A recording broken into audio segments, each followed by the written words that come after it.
Hey everyone, thanks so much for joining me today. This is Ro Leathers, and I'm a certified career coach. Welcome back to my channel.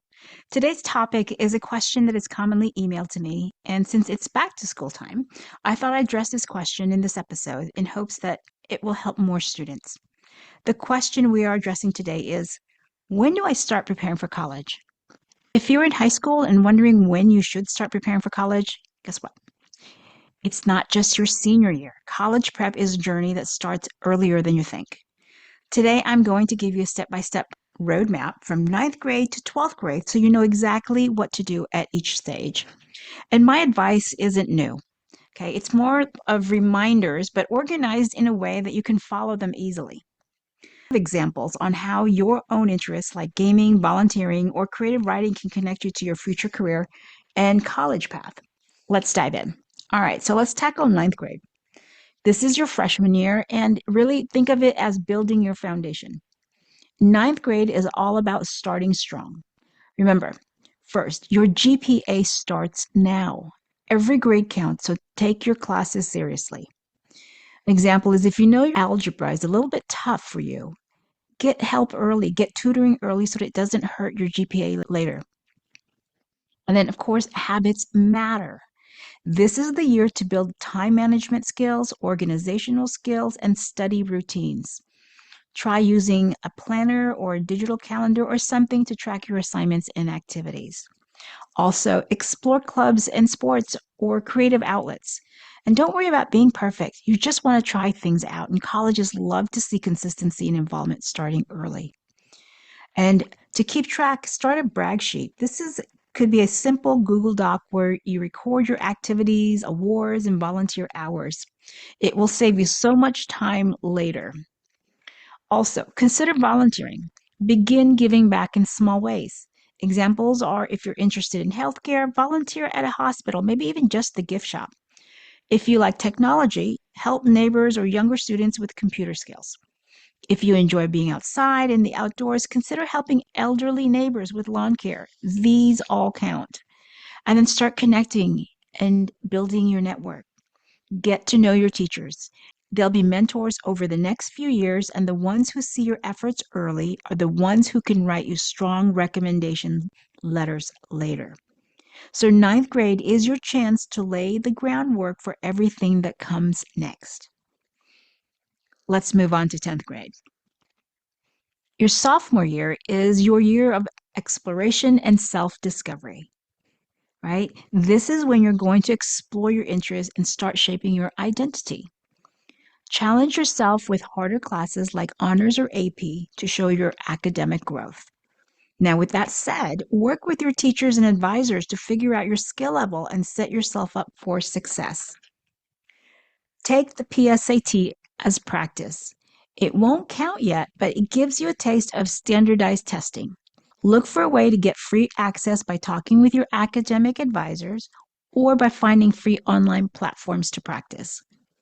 Now, also look back at your childhood interests. Sometimes they point towards future careers. If you love gaming, that could lead to careers as a software designer, esports, or animation.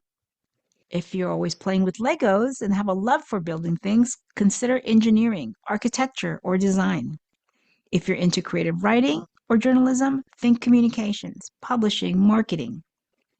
If you're passionate about the environment, consider maybe environmental science, environmental policy, or sustainability.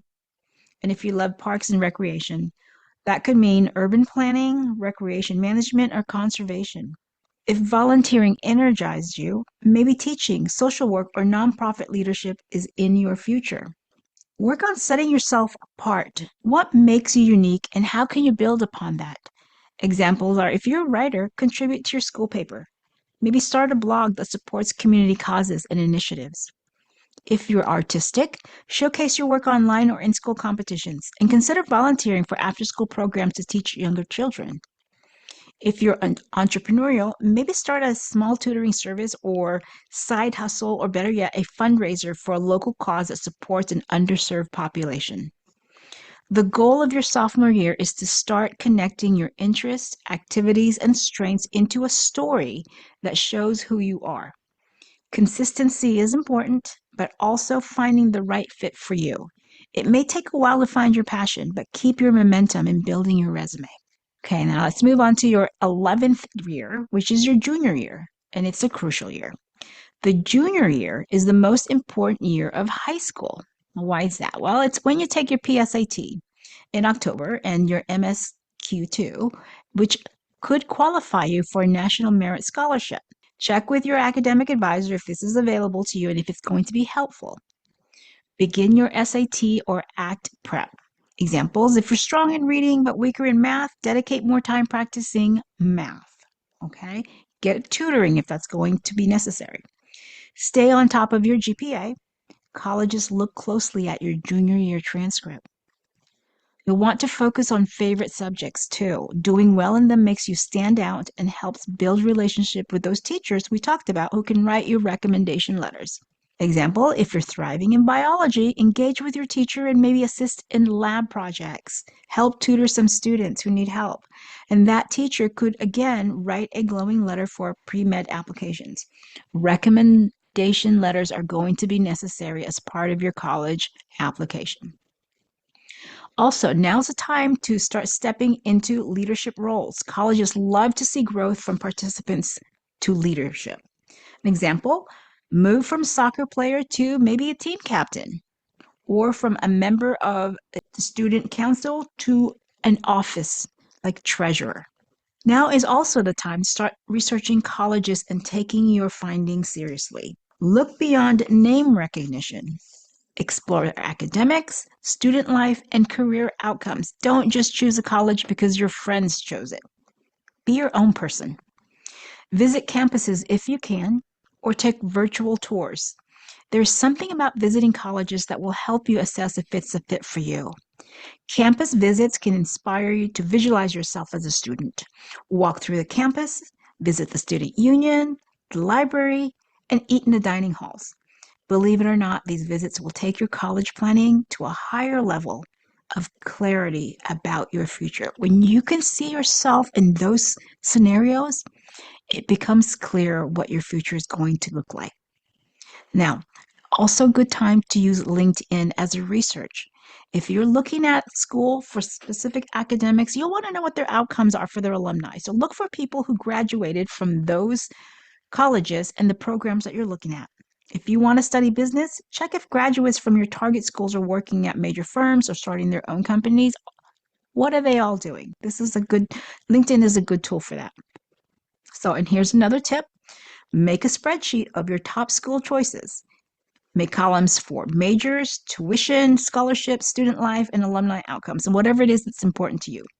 This will give you a clear picture heading into your senior year. Take a look what our senior year is going to look like. To your 12th year, senior year, this is your application and transition. Senior year is a season of applications and big decisions. College applications begin during the summer before your senior year. Again, let me say that. College applications begin during the summer, and this is when you will finalize your college list. Your schools that are reach, schools that are a match to you, and schools that are your safeties. Write your essays early and make them personal. Examples, instead of saying that you work hard on something, tell the story. Is it working hard to balance a part-time job while keeping your GPA strong or athletics?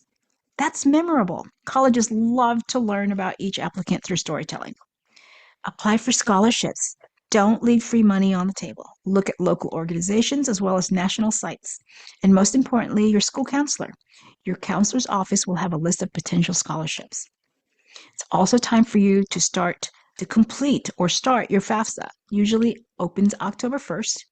And you want to do this early because you can maximize your financial aid. If you complete it early, you get in early. Be aware of the deadlines that are involved. Scholarship deadlines, school deadlines, state deadlines for FAFSA, and federal. Colleges may require a copy of FAFSA summary to be eligible for scholarships and grants. Now, one thing to keep in mind, financial aid is first come, first serve. If you wait until after the holidays to apply, a lot of that money has already been distributed. Keep that in mind. Okay, so Keep building your unique story. If you've been volunteering for years, highlight those consistencies in your story. If you've run clubs or projects, volunteers showcase the impact that you've made. Colleges want to see commitment, not just last minute activities. Now, beware of senioritis. Colleges do check final grades, and offers can be rescinded if you slack off, so finish strong. And finally, don't forget life skills when you go off to college. Learn to cook basic meals, manage your money, do your own laundry. These are life skills you will need when you go off to college and must look after yourself. And mental health is also very important. Practice stress management. College will challenge you, but resilience will carry you through. So keep up with your hobbies, clubs, sports, and attend any socials. Even in high school, you want to connect with your friends because they may all go to different places, but you want to make sure that you keep your safety net still intact. This will help carry you through to your next years and next adventures. All right, let's recap. This is our roadmap.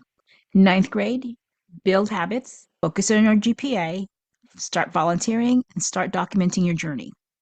10th grade, explore your interests, connect childhood passions to potential careers, start showcasing what makes you unique. 11th grade, focus again is on your GPA, moving into leadership roles, researching colleges, including alumni outcomes. And 12th grade, apply strategically, write authentic essays, and prepare for independence. And if you follow this plan, you won't just be applying for college, you'll be setting yourself up for success. I hope this has been helpful to you. Drop me a comment below. Let me know that this is something that is helpful to you. Hit like and subscribe to push this algorithm out so other students can see this. And if you have any questions, always feel free to drop them below. I'll see you next time.